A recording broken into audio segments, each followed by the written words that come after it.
Wal maqalatul khamisatu wal isruna. Wal maqalatu lan utai maqalah al khamisatu kang nomor 5 wal isruna lan nomor 20. Kila den ucapaken al mukirru bitaksiri. Al mukirru utawi wong kang ngakoni bitaksiri kelawan pepeko. Ai bil ajzi tegese kelawan apes anit taati sanging taat. Abadan ing dalem selawase mahmudun iku wong kang den puji. Wal iqraru lan utai ngakoni bitaksiri kelawan pepeko alamatul qabuli iku dadi alamate den trimone amal. Li annahu krana sedurunge al iqrar bitaksir isyaratun iku dadi isyarah ila adamil ujbi maring ora anane sifat ujub wal kibri lan sifat gumedhe. Wal kibri lan sifat gumedhe. Jadi makalah yang ke-25 dikatakan al mukirru bitaksir abadan mahmudun. Orang yang selalu merasa bahwa dirinya tidak sempurna dalam beribadah itu selamanya mahmudun, adalah orang yang terpuji. Wal iqraru bitaksir, mengakui tentang ketidaksempurnaan dalam beribadah itu menjadi alamat diterimanya sebuah amal ibadah. Kenapa? Karena ketika orang itu merasa bahwa amal ibadah yang dia lakukan itu belum sempurna, paling tidak dia itu tidak mempunyai sifat ujub dan sifat kibir. Dan itu adalah perilaku yang diajarkan oleh para ulama-ulama terdahulu. Tidak ada ulama zaman dulu masih ibadah itu isuk sore tapi gak ono sing duweni sifat ujub. Artine gak ono sing ngerasa awake iku wis napa cukup oleh ibadah, wis sempurna oleh ibadah. Satu contoh seperti yang saya jelaskan di pertemuan yang sebelumnya, satu contoh yang paling sering dijelaskan dalam masalah iqrar bitaksir ma'akamali ibadatihi itu Habib Abdullah bin Husain bin Thahir. Habib Abdullah bin Husain bin Thahir yang mengarang kitab Sulam Taufik itu dikatakan beliau tidak sama sekali pernah melakukan sesuatu yang makruh. Walahamma bimakruhin, duweni niat kanggo ngelakoni perkara sing makruh ae ora tahu apa meneh ngelakoni perkara makruh, apa meneh ngelakoni perkara sing haram. Tapi dalam syairnya beliau ngendikan ya rabbi ma ma'anal amal wa kasbuna kullu zalal. Jadi ma'a itu fi lughatin kan bisa bisukunil ain. Jadi kadang ada yang salah tulis ya rabbi ma ma'nal amal. Itu apa makna amal? Tidak. Ma maknal amal ay ma ma'anal amal. Itu insafnya Habib Abdullah bin Husain. Ya Rabbi ma ma'nal amal. Ya Rabb, wahai Tuhanku, ma ma'nal amal. Saya tidak sama sekali mempunyai amal yang bisa aku sowankan kepada panjenengan. Wa kasbuna kulluhu zalal. Apa yang aku lakukan di dunia semua adalah apa? Kesalahan, adalah kesalahan. Itu daunnya beliau. Padahal Habib Abdullah bin Husain bin Thahir itu punya keponakan namanya Habib Abdullah bin Umar bin Yahya. Salah satu yang meriwayatkan bahwa Habib Abdullah bin Husain itu tidak pernah sama sekali melakukan perkara yang makruh, bahkan niat untuk melakukan makruh itu tidak pernah. Itu adalah keponakan beliau, yaitu Habib Abdullah bin Umar bin Yahya yang karo dibuyah itu ditulis mas'alatu ya, itu kan Habib Abdullah bin Umar bin Yahya, itu keponakannya Habib Abdullah bin Husain bin Thahir. Itu Hayat Abdullah bin Husain bin Thahir. Jadi dengan amal yang sampai sedemikian rupa, beliau tetap merendahkan dirinya dengan berkata, ya Rabbi ma'anal amal wa kasbuna kulluhu zalal. Ini adalah merupakan alamatul qabul fil amal. Kenapa? Karena dikatakan oleh Mbah Nawawi bahwasanya orang itu yang merasa bahwasanya amal yang dia lakukan belum sempurna itu adalah menjadi alamat bahwa ibadah tersebut diterima. Kenapa? Li'annahu isyaratun ila adabil ujbi wal kibir. Karena berarti amal ibadah mau sepi sangka ujub, sepi sangka kibir. Wal maqalatu sadisatu wal isruna.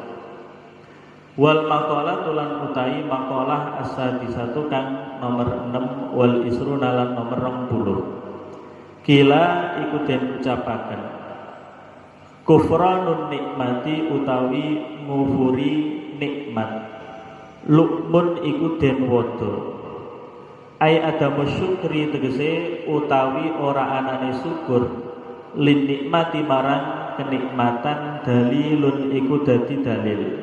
Ala danaatin nafsi ing atase asore ati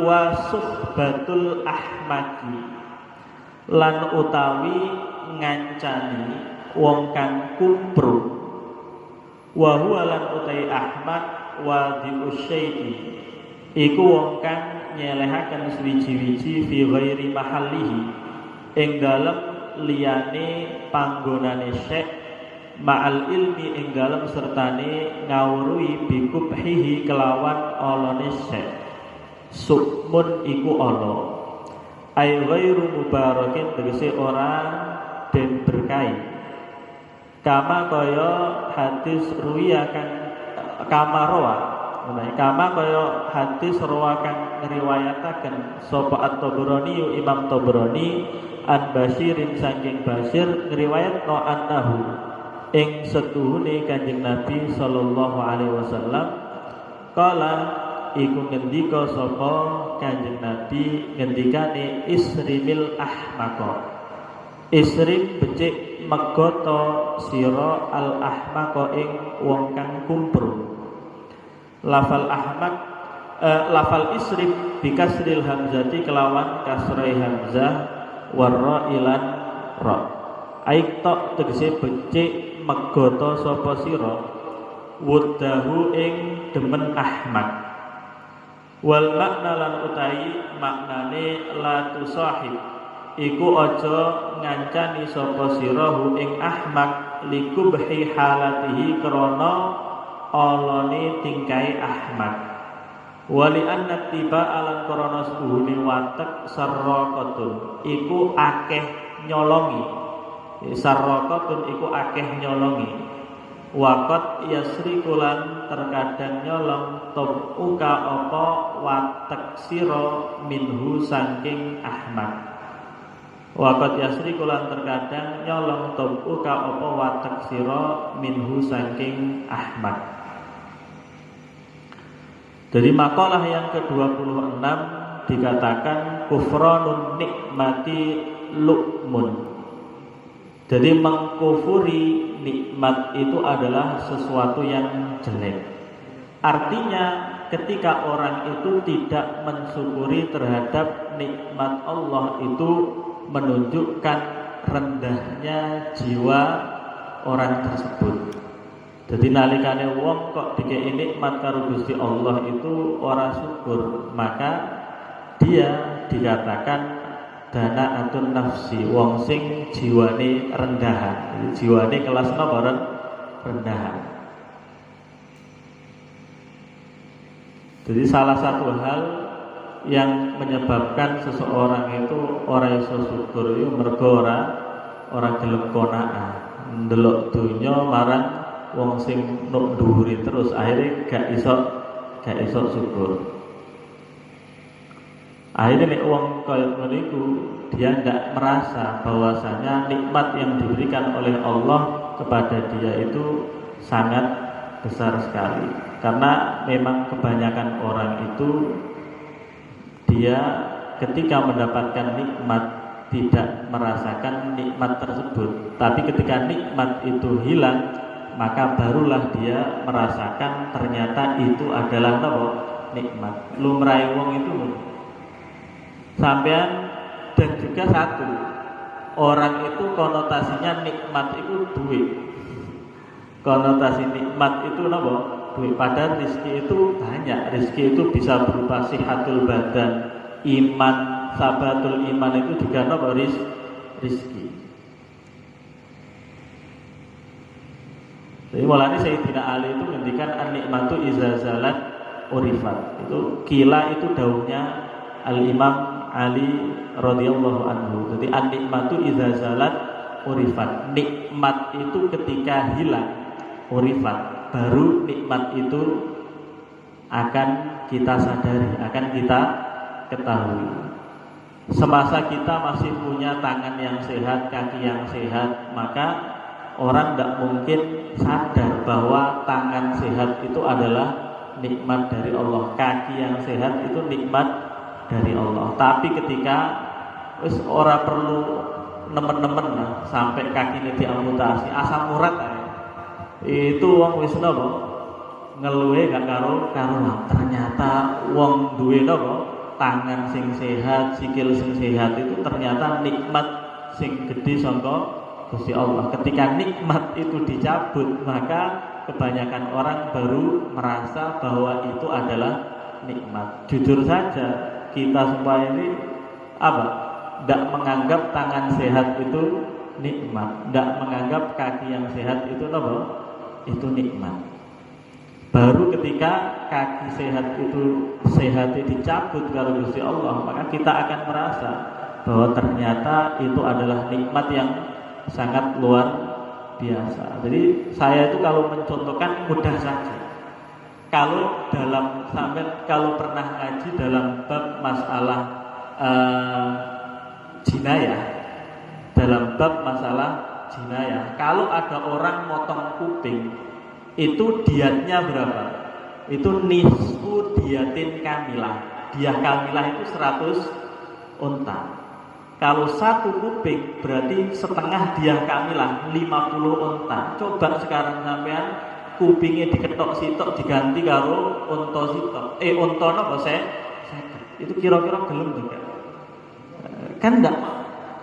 Sampean itu masih dikei unta 50, kemudian sampean dol kabeh itu gak iso balikno kupinge kaya semula. Maka nikmat itu adalah nikmat sing gede. Duweni kuping sing sempurna, duweni penglihatan sing sempurna, itu nikmat sing gede. Tapi kebanyakan orang tidak merasa bahwa itu adalah sebuah nikmat. Baru nanti ketika nikmat itu hilang, orang akan sadar, oh berarti itu adalah sebuah kenikmatan yang diberikan oleh Allah Subhanahu wa taala. Itu pas sekali dengan daunnya Sayyidina Ali tadi, an-ni'mah idza zalat urifat. Jadi ketika nikmat itu wis dicabut karo Gusti Allah, baru orang akan merasa sadar bahwa itu adalah sebuah kenikmatan.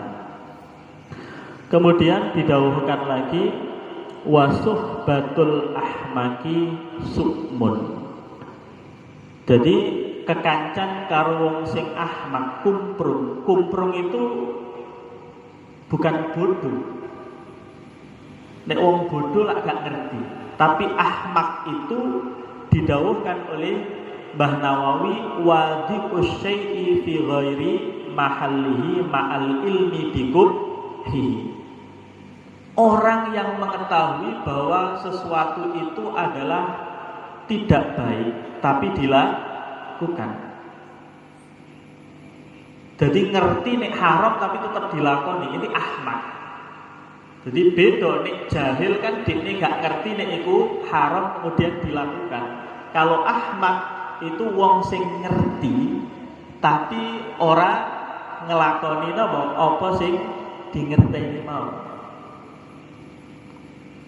Maka ahmak itu adalah merupakan istilahnya tak sing atau penyakit sing hampir sulit untuk diobati.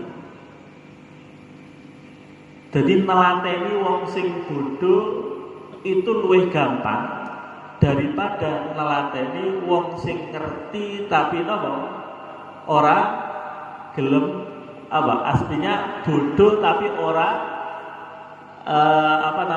ora sadar marang bodoh ini.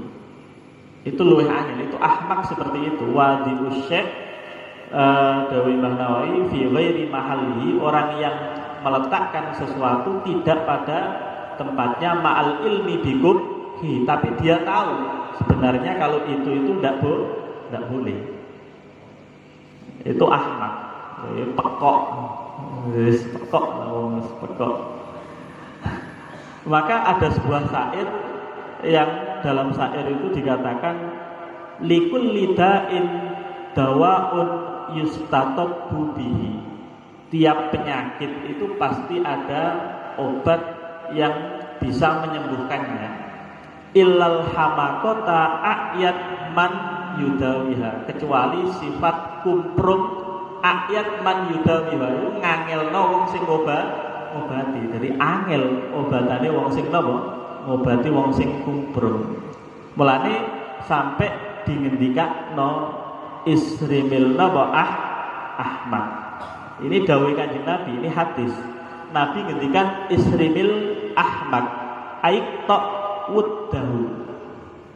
Artinya ojo sampai awakmu itu duwe rasa mahabbah, rasa seneng marang wong sing kumprung. Kenapa? Dawuh ulama li'anna tiba'a sarraqah, karena watak itu saling mencuri. Artinya dikhawatirkan kalau kita itu nantinya gembulan atau serawungan karo wong sing ahmak, maka suatu saat watak kita pun akan ikut seperti dia. Kalau kita kumpul dengan orang yang mutasahil fiddin, orang yang bukan mempermudah agama, ya, artinya orang yang mutasahil itu apa? Sembrono. Orang yang sembrono di dalam beragama, itu kita juga suatu saat akan istilahnya terbawa oleh oleh sifatnya dia. Karena li'anna tiba sarraqatan waqad yasriku tabuka minhu. Kasihan boleh, tapi nek seneng ojo. Nek melas monggo, tapi nek mawaddah ini yang enggak boleh. Nek sampai seneng ini yang enggak boleh. Waro lan riwayataken At-Tirmidzi sapa Imam Tirmidzi. Ani bin Umar saking Ibnu Umar.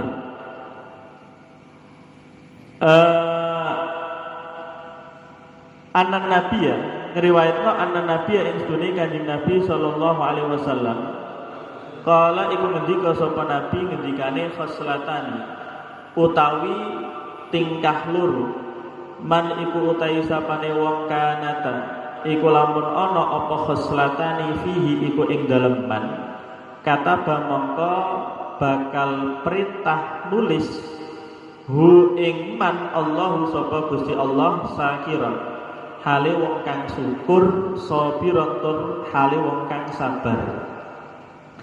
Wa man lan utahi sapane wong lam takuna iku lamun ora ana apa khoslatani fihi iku tetep ing dalem man lam yaktub mongko ora perintah nulis hu ing man Allahu sapa Gusti Allah sakiran hale wong kang syukur wala sabiran lan ora wong kang sabar. Man nazara fi dinihi, man rupane wong nazara kang ningali sapa man fi dinihi ing dalem agamane man ilaman marang wong huwa kang utai man fauqahu iku sak dhuwure man. Faktada mongko anut sapa man, faktada mongko anut sapa man nazara bihi kelawan man huwa fauqahu. Wa nazara lan ningali sapa man fi dunyahu ing dalem donyane man ilaman maring wong huwa kang utaiman dunahu iku sak ngisore man. Fahamida mongko muji sapa man Allah ing Gusti Allah alama ing atase perkara utawa nikmat faddola kang wis paring anugrah sapa Allahu ing man bihi kelawan faddola kang paring anugrah sapa jadi faddola kang wis paring anugrah sapa Gusti Allah hu ing man bihi kelawan man alaihi ing atase man huwa dunahu alaihi ing atase man huwa dunahu kataba mongko bakal nulis hu ing man Allahu sapa Gusti Allah syakiran hale wong kang syukur sabiran tur wong kang sabar wa manan utai sapane wong nazara iku lamun ningali sapa man fi dinihi ing dalem agamane man ningali ilaman maring wong huwa kang utai man dunahu iku sak ngisore man nazara wa nazara lan ningali sapa man fi dunyahu ing dalem dunyane man ilaman maring wong huwa kang utai man fauqahu iku ing dalem dhuwure man nazara fa asifa mongko nuli susah sapa man alama ing atase perkara fata kang pot sapa man hu ing ma lam yaktub mongko ora bakal perintah nulis hu ing man Allahu sapa Gusti Allah syakiran hale wong kang syukur wala sabiron lan ora wong kang sabar. Intaha wis tutuk apa marwa at-Tirmidzi. Hadzal hadis utai ikilah hadis jami'un iku ngumpulaken li jami'i anwa'il khairi marang sekabehane pira-pira wernane kebagusan. Dalam sebuah hadis yang diriwayatkan oleh Imam At-Tirmidzi dari sahabat Ibnu Umar, Rasulullah sallallahu alaihi wasallam ngendikan khoslatani man kana fihi katabahullah syakiran sabiran. Jadi ada dua perilaku yang ketika dua perilaku tersebut ada pada diri seseorang, maka Allah akan mencatatnya sebagai orang yang syukur dan juga orang yang sabar. Tapi ketika dua perilaku tersebut tidak ada pada diri seseorang, maka Allah tidak akan menulisnya sebagai orang yang syukur dan juga orang yang sabar. Siapa mereka? Dawe Nabi man nazara fi dinihi ila man huwa fawqahu. Jadi ketika orang itu melihat dalam hal jadi man nazara fi dinihi ila man huwa fawqahu, orang yang melihat dalam perkara agamanya terhadap orang yang lebih tinggi daripada dia, kemudian dia mengikuti perilaku orang yang di atasnya tersebut. Dan dalam hal dunia dia melihat orang yang ada di bawahnya sehingga fahamidallah, sehingga dia memuji terhadap Allah atas nikmat yang telah diberikan, katabahullah syakiran sabiran. Jadi untuk ditulis oleh Allah sebagai orang yang syukur dan orang yang sabar itu ada dua hal yang harus kita lakukan. Yang pertama dalam masalah agama, dalam masalah ibadah, kita itu selalu melihat terhadap man huwa fauqona, orang yang lebih daripada kita. Tadabihi, kemudian dia mengikuti terhadap apa yang dia lakukan. Jadi tidak merasa puas dengan ibadah yang telah kita lakukan, sehingga ketika kita melihat ada orang yang lebih daripada kita, maka kita akan mengikutinya. Dan yang nomor dua adalah melihat dalam masalah dunia ilaman huwa dunau, terhadap orang yang ada bawah kita, sehingga kita bisa syukur dan memuji terhadap Allah alama faddalallahu bina, terhadap apa yang telah diberikan oleh Allah kepada kita, sehingga kita bisa menjadi pribadi atau orang yang syukur. Itu ketika orang dapat melakukan dua hal tersebut, kata bahullah syakiron sobiron, maka Allah akan menetapkan dia sebagai orang yang syukur dan juga orang yang sabar. Jadi ini hal yang mudah untuk diucapkan, tapi sulit untuk dilakukan. Jadi dalam masalah ibadah delok wong sing sak dhuwure, sehingga kita tidak cepat merasa puas. Tapi dalam masalah duniawi kita melihat orang yang ada di bawah kita, sehingga kita bisa syukur. Karena kalau kita lihat dalam masalah dunia terhadap orang yang selalu di atas, maka ya gak iso syukur. Kira-kira duwe sepeda tapi delok wong sing duwe mobil ndak syukur. Duwe mobil tapi delok wong sing duwe mobil luwih apik ya gak syukur. Tapi ketika orang duwe sepeda motor delok wong sing orang duwe sepeda motor duwe sepeda ontel kan syukur. Wong sing gak duwe sepeda ontel nalikane delok marang wong sing gak duwe sepeda ya syukur. Wong sing gak duwe sepeda ontel, gak duwe sepeda motor, gak duwe mobil ya syukur nalikane dekne delok ana wong sing mlaku ae ora jet nganggo kursi roda, maka dia akan syukur. Jadi maka ilaman huwa tu nahu fit dunya, itu dadekno wong iso gampang syukur. Tapi sebaliknya, ketika kemudian ada orang dalam hal agamanya itu delok marang wong sak ngisori, dalam hal masalah dunia delok wong sing sak dhuwuri, maka dawe Nabi lam yaktubhullah syakiran wala sabiran, maka wong mau gak bakal ditulis karo Gusti Allah sebagai orang yang syukur dan juga orang yang bersabar.